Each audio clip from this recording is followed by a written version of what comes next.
My hair is completely out of control today, so hat it is, but to get to the point of the video, most if not all of the YouTube advice about YouTube that you see on YouTube is bullshit, and here's why.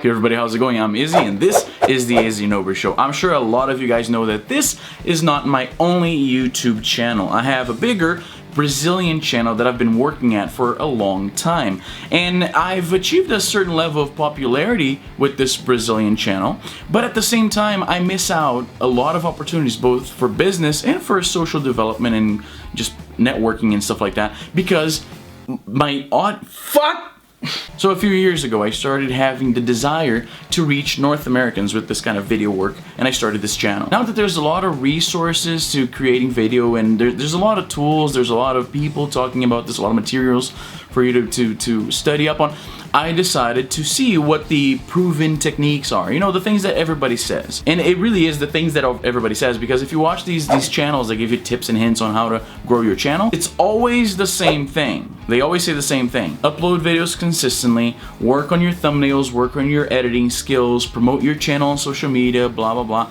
It's always the same thing. It's gotten to the point where I see these channels, and again, I don't mean this to be a knock against the people who create this type of content. This is great. It helps a lot of people who are starting out. Don't get me wrong, I'm not hating on you guys, but it is all very samey, and it started to sound to me very self-helpy, if you know what I mean. And I started to look around, and I see so many examples of people doing great on YouTube and not following any of these proven tactics that I'm starting to think, how proven are these tactics exactly? I'll give you a few examples. Let's say Alpha Omega Sin. He's a guy here on YouTube that does a lot of videos on gaming and a little bit of pop culture too, just sprinkled on top. And I need to say this, Alpha, if you're watching this, you're not fucking watching this, but if you're ever watching this, I don't mean to hate on you at all. I actually do enjoy your work. That's why I'm using you as an example here of success. But his thumbnails look like total shit. I don't want to sound like I'm just shitting on the guy's work without offering constructive criticism, so I'm going to explain what I mean exactly. This screenshot here is a good example. For his thumbnails, what Alpha does is take a frame from the video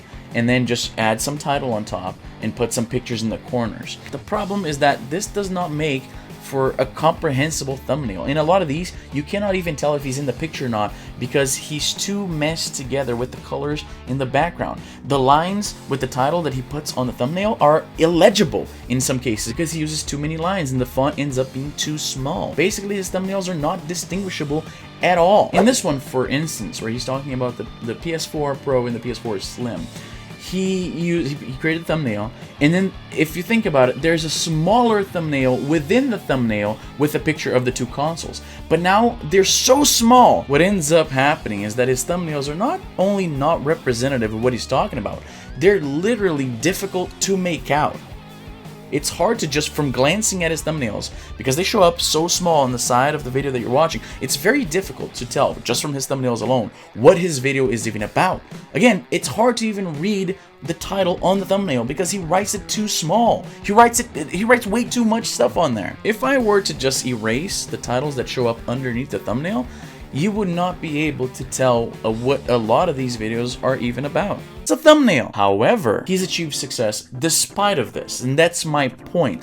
Objectively speaking, his thumbnails look like garbage. Again, I hate to keep saying this, but I don't want to start beef for no reason. I love the guy's channel. I think he has a lot of charisma. I think it's great content. His thumbnails are shit, but he achieved success regardless. So it makes me wonder, how important are these things really?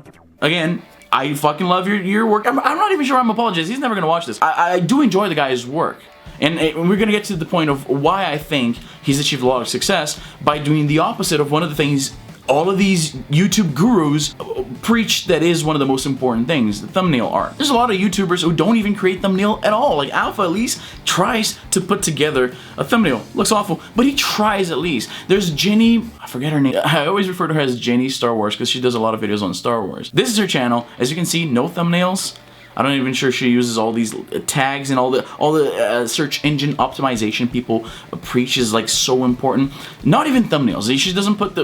Look at the views she gets. She gets more views on that channel that is like, I think like 6-7 months old than I get on my main channel that has, I think like 5 times the subscribers she has. The more I looked around I started seeing there was this cognitive dissonance going on, because I hear and I internalize all of the advice about how to succeed on YouTube, how to create great content, how to have people find you, and all this bullshit. It all sounds the same. Everybody's saying the exact same thing, but the more I look around, the content creators that attract me the most are not really doing any of those things.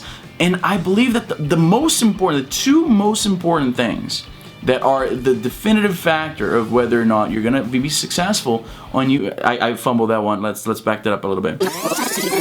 Two most important factors that are going to decide whether or not people like what you create is charisma and content. Thumbnails, flashy edits, the best camera in the market, none of that is actually going to get you forward as much as charisma and content. As an example, there's this guy, Whindersson Nunes. You don't know him because, well, there's a lot of Brazilians who watch this, so I guess you do know him. He's the #1 YouTuber in Brazil with 14 million subscribers. That is a lot. And the guy does no thumbnail or work. He doesn't really edit his videos any more than just putting jump cuts when he fucks up a line. He uses a GoPro. He doesn't have any lighting, no microphone. And check this shit out. This is a screenshot of the video he did to commemorate his 10 million subscribers. YouTube sent him a diamond play button, and when he's showing it to the camera on the reflection of the play button, you can see the GoPro propped up on a fucking plastic container.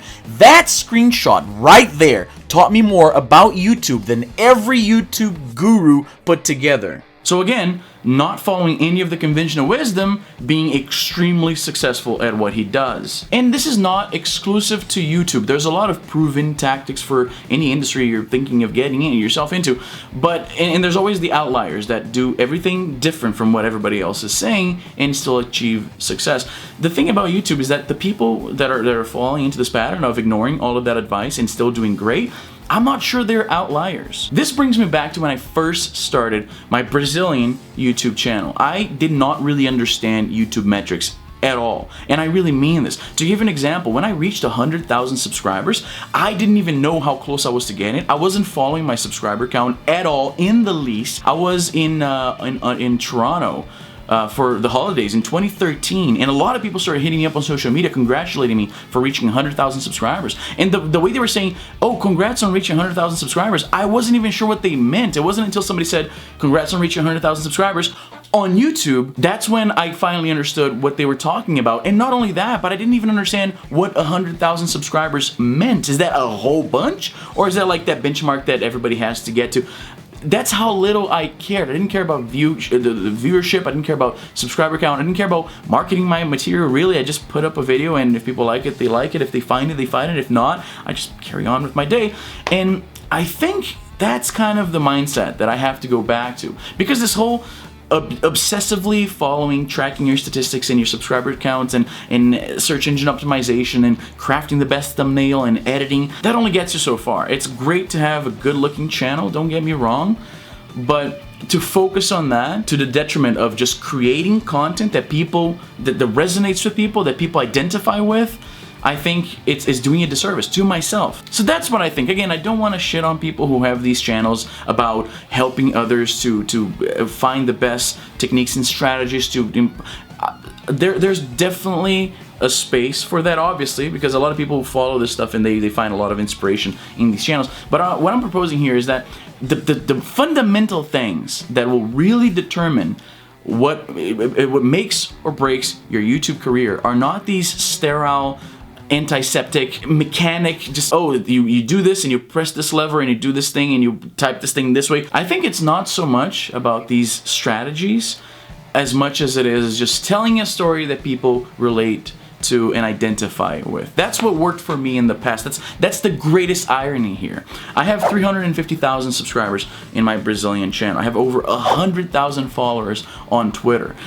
For the most part of my YouTube career, if you can call it that, I did not follow any of the conventional wisdom because I didn't even know there was one, because I didn't care to even look into that. I just turned on the camera and talked. And I think that's the takeaway message here. If you're spending a lot of your energy on learning search engine optimization and how to best edit your videos and how to do this and that, you should definitely keep an eye on that, because there is some importance to that too. But don't lose sight of what truly captures the hearts and minds and the eyeballs of people here on this platform. content and charisma. The best looking thumbnail is not really gonna get people to want to follow you around and hear what you have to say. And I think I'm living proof of that, because my thumbnails look like shit. Anyway, that's all the time I have for today. If you like this video, subscribe. There's another video here about something. I don't know what's gonna be there. It's a surprise. Just click it. It's a surprise for you. And that's all the time I have for today. I'm Izzy, and I'm done. Don't even get me started on people saying that you don't take YouTube seriously unless you buy all the tools that are the industry standards. I had a discussion with some dude on Reddit the other day about how he was saying that you cannot be a serious YouTuber, as if there's even such a thing. If you don't use Final Cut Pro or Adobe Premiere or Photoshop and you don't do this and that, fucking bullshit. It's fucking bullshit.